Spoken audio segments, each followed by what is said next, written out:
Now, what if you want to add your own bundles to the Exchange? Well, you can do that too.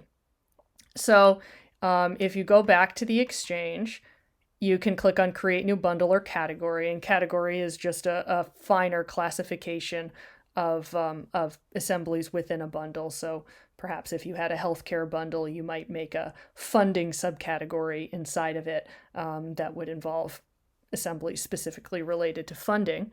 And so if you click on this, you can add a bundle or category.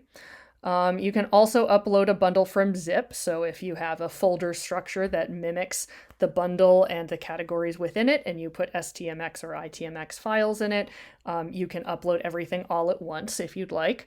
But you can also just create them right here. So if I want to create my bundle and I want to give it some description, I don't need to assign it to another bundle because it's not lower in the tree than that initial root. So if I were creating a category, I would assign it to a bundle, but since this is just a bundle, it's not inside of anything, so I won't assign it anywhere.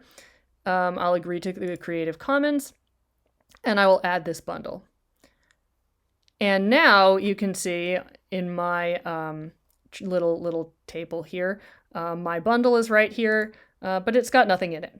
And so if I want to add a new assembly to this, I can say my assembly and give it a description. There's a place here for behavior, problems it solves, and caveats. And this is just also that people can see what this is useful for.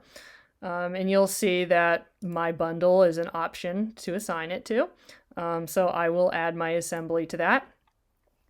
And now I can choose an STMX file or an ITMX file to upload.